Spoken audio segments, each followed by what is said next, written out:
समय की बात है, दो भाई बहन थे।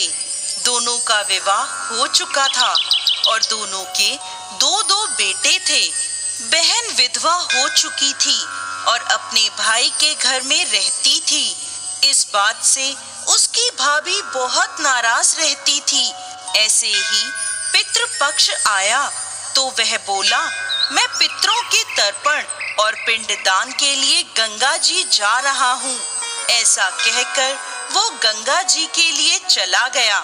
भाई के जाते ही भाभी ने बाहर खेत में ननद और उसके बच्चों के लिए झोपड़ी डलवा दी।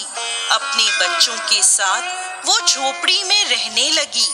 सुबह शाम भाई के घर जाकर घर का सारा काम कर आती थी।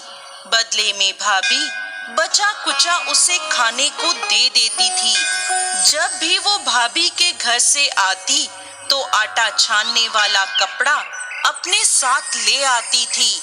घर आकर उस आटे में सने कपड़े को पानी में घोलकर चूल्हे पर चढ़ाकर पकाकर बच्चों को देती और कहती, खीर है, खा लो। ऐसे ही समय बीतने लगा। एक बार भाभी ने उसे वो कपड़ा ले जाते देख लिया तो बोली, बाई जी, आटा छानने का कपड़ा कहाँ ले जा रही हो? इसे यहीं छोड़कर जाया करो। उसने वैसे ही किया। उस दिन भाभी ने उसे बचा कुचा भोजन भी नहीं दिया और बोली, कल आपकी माँ का श्राद्ध है, बिना बुलाए तो आना मत। हाँ, आंगन में लगा ये पीपल का पेड़ अगर अपनी जगह से हिले तो आ जाना। ये सुनकर वो बहुत दुखी हुई और रोती रोती अपने घर चली गई। घर पहुंची तो बच्चे बोले, माँ भूख लगी है, कुछ खाने को दो। वह बच्चों को बोली, बेटा आज हम सब का उपवास है, भूखे ही सो जाओ।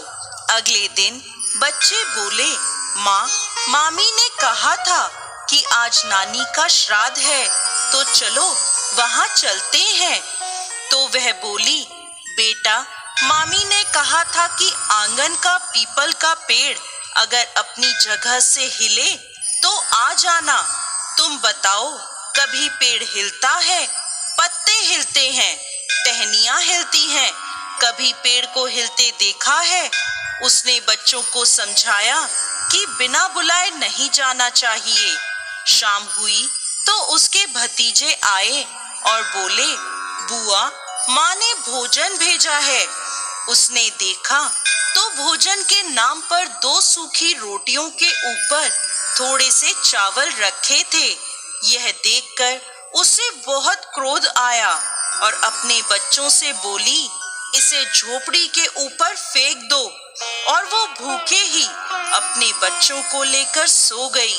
सारी रात गंगा माँ को याद करती रही और बोली, हे माँ गंगा, मेरे भाई की रक्षा करना, वो हमारी रक्षा करेगा।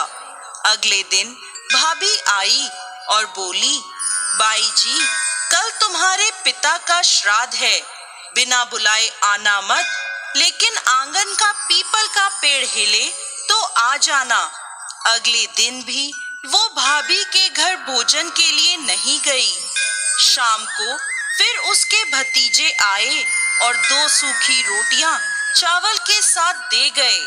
उसने फिर वह रोटी और चावल झोपड़ी के ऊपर फिकवा दिए और भूखी ही बच्चों को लेकर सो गई और सारी रात रोती रही, माँ गंगा से प्रार्थना करती रही। इसी तरह पितृपक्ष के 16 दिन बीत गए और उसका भाई वापस आया तो उसने देखा उसके घर के आंगन में कीचड़ ही कीचड़ भरा है। वो अपनी पत्नी से पूछने लगा, ये कैसा कीचड़ है?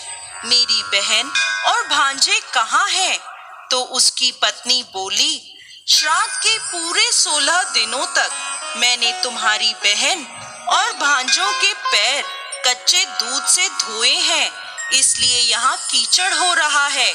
तुम्हारे पीछे से मैंने उनकी खूब सेवा करी, खीर पूड़ी खिलाई, फिर भी वो मुझसे नाराज होकर खेत में झोपड़ी डालकर रह रही हैं। भाई खेत पर पहुंचा तो वह देखता है कि वहां कोई झोपड़ी नहीं थी। वहां एक आलीशान महल बना हुआ था, जिसके आंगन में उसके भतीजे खेल रहे थे। उसने जाकर अपनी बहन से कहा, बहन, ये सब क्या है?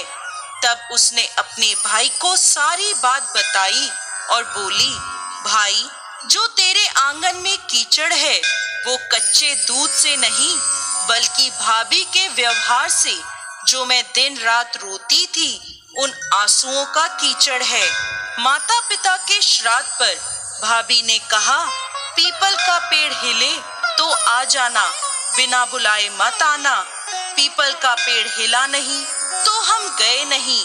और शाम को उन्होंने 2 रोटी और चावल भिजवाए, जिसे गुस्से में मैंने झोपड़ी के ऊपर फेंक दिया। माता पिता के आशीर्वाद तेरे साथ और गंगा मैया की कृपा से ये सूखी रोटियां सोने में और चावल हीरे मोतियों में बदल गए, जिसके प्रभाव से ये सब हुआ है। भाई ने अपनी बहन से अपनी पत्नी की गलती की माफी मांगी और घर चलने को कहा। तब बहन बोली, भाई, गंगा मैया ने तेरी रक्षा करी, तू हमारी रक्षा करेगा, लेकिन अब हम यहीं रहेंगे। ये सुनकर भाई ने अपने माता पिता को याद किया और बोला, मेरे पितरों, जैसे मेरी बहन और भांजों की रक्षा करी, उनके दुख काटे, वैसे सबके काटना, सबकी रक्षा करना। कहानी को कहने वाले, सुनने वाले और हुंकार भरने वाले सब पर कृपा करना।